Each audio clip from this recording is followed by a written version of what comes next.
And then for our last game, we have the ever Christmas game, Batman Returns.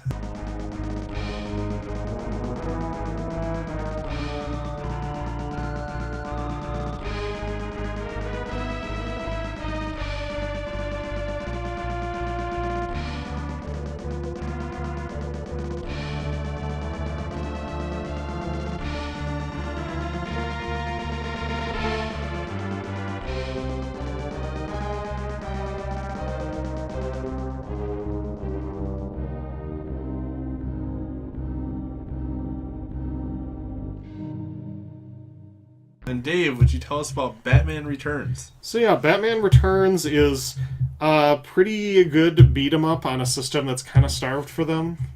You know, it's not a two-player beat 'em up, which is unfortunate, but that makes sense. It's a one-player beat 'em up. You're Batman. You're fighting a bunch of mooks, mostly a bunch of clown mooks. So I don't know if you remember the movie. It was I think the Red Triangle Clown Gang or whatever was the. Yeah. You're gonna pop the mic every time you do that. Oh, sorry. The Red Triangle Clown Gang was the main antagonist aside from the supervillains, and they just they're just this random gang of clowns that they have a big head skeleton guys and jugglers and flame tossers and strongmen and whatever, and so you had a decent variety of villains. They were. Most of them were pretty average as far as what they did. You had a few later on, like guys with swords and guys that would do some different things. But they blocked projectiles, I know. Yeah, I mean, most of them are pretty standard. It's, you have a standard set of moves. You have punches. You have a couple different items. You have shurikens that you can throw that don't really do damage, but they stun people. Yep. So those are good to stun people so that you can move in. And if you're close enough and you stun them, then you can get in and hit them before they have time to respond. So that's good. You can also use it to throw against people with projectile weapons to stop their projectiles, which you can not only stun them, but you can also stop their projectiles in midair if you time a batarang right. So that was kind of cool. I didn't know that. You also have the his grapple gun, which basically just shoots out normally at a 45-degree angle in front of you, and then you just do a sliding jump kick kind of thing, or swinging jump kick, I should say. And that's pretty cool in a lot of cases because it just lets you cover distance quickly. Yeah. But there's also cases in some of the levels where it lets you... There are certain levels where it becomes kind of a Indiana Jones kind of swinging across the level sort of thing. Certain parts of certain levels, like that one level where all the fire is dropping down after the firebomb hits, and you have to just constantly spam it to not land in the fire. So to kind of reiterate that point, so the game turns from a brawler to like a side-scrolling platformer randomly at certain points. That's the levels that he's talking about right now. And those levels actually change from a brawler to almost a shooter. Like you're shooting your batarangs constantly, and then they actually do damage and they actually knock people out. Yep. And so that was kind of welcome because it would break up the monotony. It wasn't just beat 'em up. Those levels weren't necessarily my favorite, but I liked the variety. That was kind of neat. And it was quick kill too. It didn't take as much damage. Yeah, you were just knocking people out left and right. Yeah. And even the regular fighting wasn't too bad. You weren't like beating up people forever. Yep. If you just did your standard combo, punch, punch, punch, uppercut, it wouldn't knock them out mostly. It would, but you could do a little more damage by like hitting them a couple times and then move close to do a grab and then do a flip. Like that would do a little more. So there's a few different ways you could kind of combo them to add up the damage. And it had another move where if you grabbed one guy and another guy came close, like when you had the one guy grabbed, you can I think you could kind of move with him a little bit, and you could pull him into another guy nearby, and then you bang their heads together, and I think it would do even more damage. Doesn't that feel good? Oh, it's so satisfying. and a lot of guys, if you grab them and then you move up or down, you'll throw them like upward, so you can throw them against the wall. Yeah, I love that. That's super satisfying. He just Batman bitch smacks someone, just hurls him into a window or a wall. I love that. It makes him more of a badass than he was in the movie, frankly. Yeah. It makes badass when you can pull off a bunch of combos and just like wreck because you gotta be right on and you have to time your moves. Otherwise, guys are coming at you left and right. Yeah. And you only I like that they did that. Yeah, you only have a second or two before they break away when you're holding onto one. So, but if you time it well, you can clear them out a lot more quickly. There's just a row of like random henchmen. You're just bitch throwing them all into a wall, like right next to each other. And there's like some interactive environments, like the glass on the stores does break when you throw them into it. Yes. And there's I feel like it has a high skill ceiling. Like you can just walk up to everything and beat them up, and that works. But when you start getting really good is when you start immediately spotting a danger, tossing a batarang, or you know you're going to get swarmed, so you slide, you swing out from it, or and you actually have when you do a jump and attack at the same time, you have a power move where you like swirl in the cape, and it takes health. Yeah.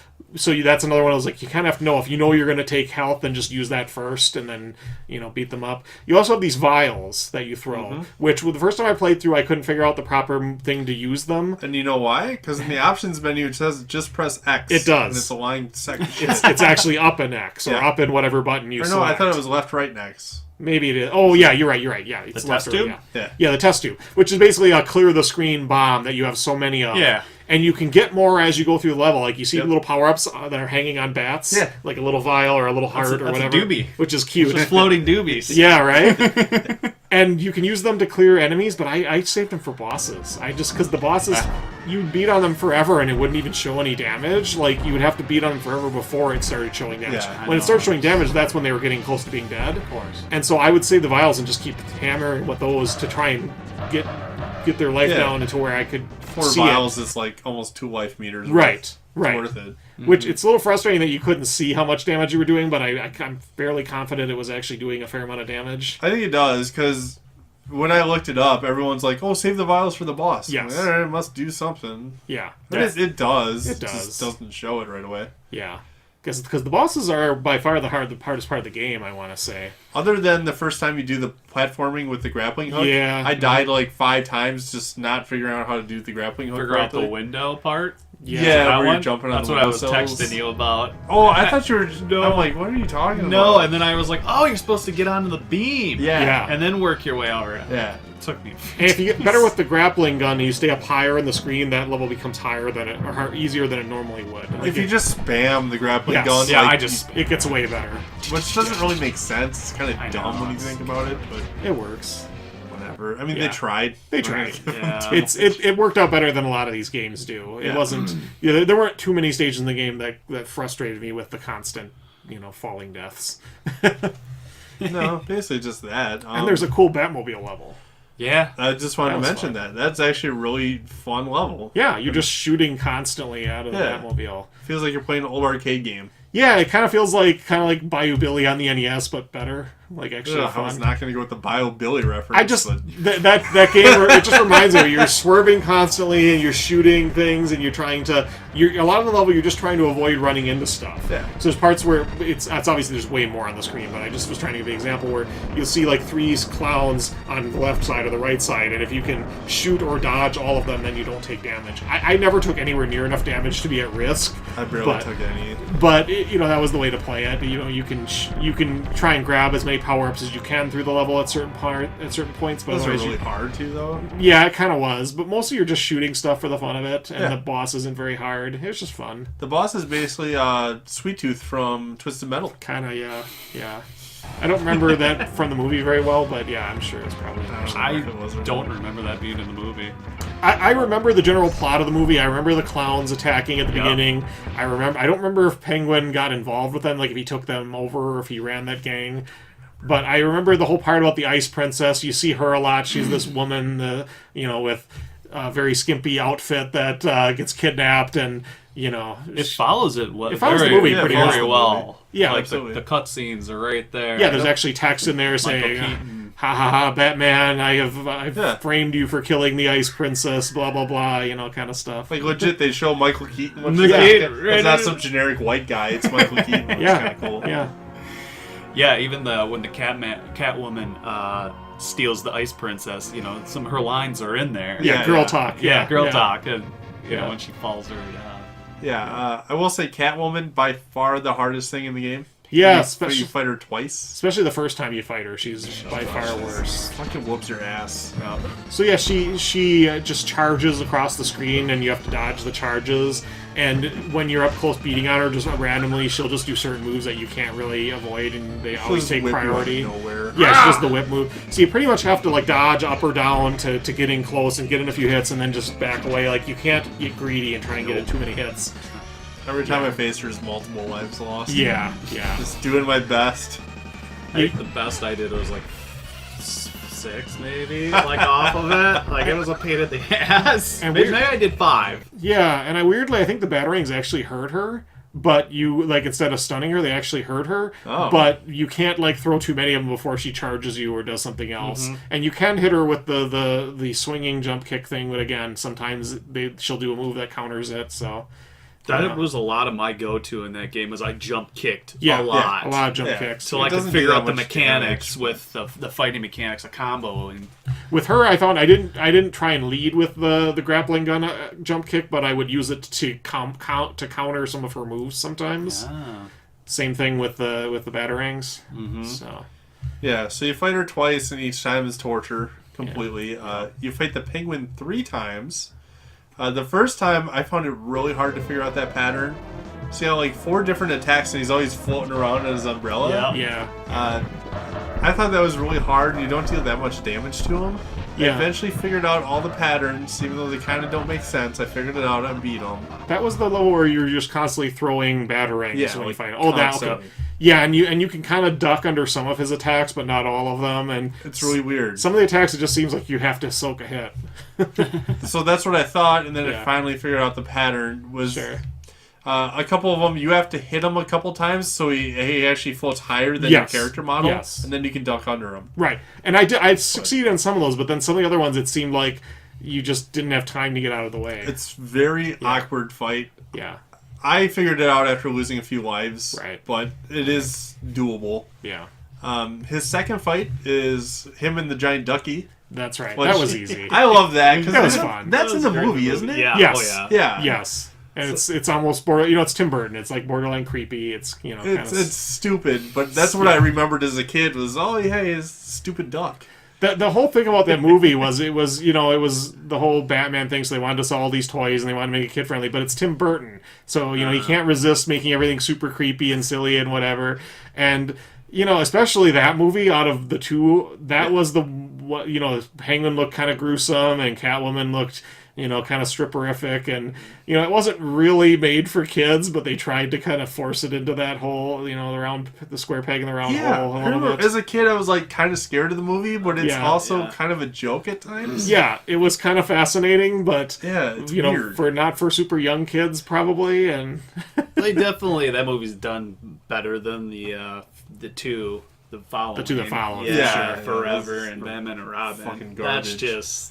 It had a certain style. I mean, it had it was the style that led to the original animated series. And that was out when I was a kid, which was amazing. Mark Hamill as the Joker and all that. So, I those first 2 movies, I give them a pass. They have their faults, but they had style. It's good for the times. Yes. Yeah. No, that's really cool. So the Duck Boss, by far the easiest boss in the game. Yeah. It's a very dedicated pattern. Never deviates from it. Yeah. And then pretty much afterwards, you just go to the sewers and fight some freaking clowns, and then you face the Joker, or not the penguin for the last time. But before you get to him, you're dodging missiles fired by the penguins, which I thought was great because you see them like on the top and bottom of the screen. You see all the penguins with the rockets on their back from the movie, and you first think it's just background, but then they start firing missiles, and then you have to start dodging the missiles, which I thought was great. I like that. That was cute. And then you fight him with your fists instead. And that one, I thought that was harder in some ways than the other one, just because his patterns were just weird. I guess I still didn't get his patterns down very well. They're very weird. I got that one down too. For some reason, I got all the penguin fights down pretty well after losing maybe a life or 2. Yeah. I think we both beat it on easy mode. Yes. Normal mode, I don't even know what the hell the difference is, honestly. I'm not sure. In both, I think in both modes, there's a Konami code you can use to give yourself. I believe you enter it in, and then you can change how many continues and lives you have. So you can give yourself I think 4 or 5 lives or whatever, and then 10 continues or something. So you can make it fairly easy. I mean, I was able to basically beat it with the standard amount after a few attempts, but if you want to give yourself a little more time to just have fun with it, then crank that up. I think I beat it on my second attempt, but I went from normal to easy. Yeah. And I beat it on my last life of easy, so it's definitely not like a joke of a game. It's, no. It's very, very hard. Yeah, there's certain points where you can find yourself burning through lives, and especially because you have lives and then continues. If you continue at the wrong time, you might have to go through a whole level again. Yeah. So sometimes that makes it worse. And sometimes if you only have 1 life left on a new level, you just want to die real quick in order to burn that continue. So right. Yeah, but pretty damn satisfying beat 'em up. Yeah, especially for the SNES. Yeah, where there aren't. There are a bunch of beat 'em ups. Some are good. A lot of really fucking bad. Mostly average to bad, I feel like, on that system. If you compare it to like Sega, Yeah, I mean, you don't have as many Streets of Rage type games. that really is the best. And the Final Fight version is, has its issues. I still hate Final Fight 3. Yeah. I have It's just boring. Yeah. But yeah. This one was good. Like I said, lack of 2-player mode kind of hurt it, you could say, perhaps. But it executed 1-player mode well, so that was good. It'd be cool if you could. I mean, like, who would you even play as what would you do? Well, because that one didn't have Robin, so I get why they didn't do it. Yeah. But again, it's out of the Batman games especially. I mean, there are so many bad Batman games even on the NES and SNES, so... How is this comparable to... There's a Batman Returns on the NES. They're kind of similar. The NES is just a straight beat 'em up. Yeah, I think it's just not bad. It's just average. I think it's just a cut down version of this game, actually. Yeah, that's what it feels like. Yeah, it's like this with really shitty graphics. Yeah, and not as good controls. Yeah, I mean, 2 buttons. Sure, you don't get as. I don't think the vials are in them, but I might be wrong in that. Yeah, I think they might have taken away some of the abilities. Can't block, and stuff. I'm sure. The blocking, I totally forgot you could block. I hardly ever used it. I stopped using it because you can't use it on Catwoman, so I don't care. Yeah, I tried to. I still lost life and actually just slowed it down. It just makes sense to avoid things. I'm sure on like hard mode you probably have to use it, but I don't know. Yeah, like that's for me for beat 'em ups. I usually like beating them once, and if they're 2-player, I'll beat them multiple times. Right. But I'm usually just kind of done after one time. Yeah. But Dave, what would you rate this game? I think I'd probably have to give it a 3.5. Yeah. Yeah, it seems to be the kind of the theme lately, but it's a slightly above average game, I would say, for its genre and era. Yeah, I think I'd agree with you. I give it a 3.5. Yeah. Lack of 2-player kind of sucks, but it makes sense in the theme of the game, so I can't complain too bad about it. But Batman feels satisfying as hell. Yes. He feels like a freaking man in that game. Yeah, he's designed well. He looks buff. He feels buff. He slaps people. He just smacks the shit out of people, and it feels pretty damn good. So a solid 3.5. Yeah, actually, I give it the same thing. I think it's well designed, follows the movie really well. A lot of really good mechanics with it. Yeah. He uses the enemies are really cool. There's different designed, your regular enemies, like the clown, and there's several different ones that you come up to. Some I haven't seen in the movie, but they're still designed really well. You gotta make something for the game. Can't put everyone in there. I think the thing that's... throw some... Oh, sorry. I was gonna say, I think the thing that separates it from like a Streets of Rage is like you don't have quite as many combos and things. Like you don't have as many. You don't have 2 different jumping attacks. He didn't have a running attack, did he? Actually, maybe he did have 2 different jumping attacks. He does have 2 jumping attacks. Yeah, he does have 2. But he doesn't have one where he... I love that one because it makes me feel like Batman. Yeah. but he doesn't have a running attack. He doesn't have as many. It's pretty close, but it's not as good as some of the best beat 'em up games of the 16-bit era. Streets of Rage 2 up here. Everything else has to get there somehow. Yeah. It's up there with, like Final Fight 1 maybe, in that general vicinity. Yeah, solid game. Yeah. So that's our Christmas episode. Yay! Smells. Batman smells. Robin laid an egg. Robin's not in this game.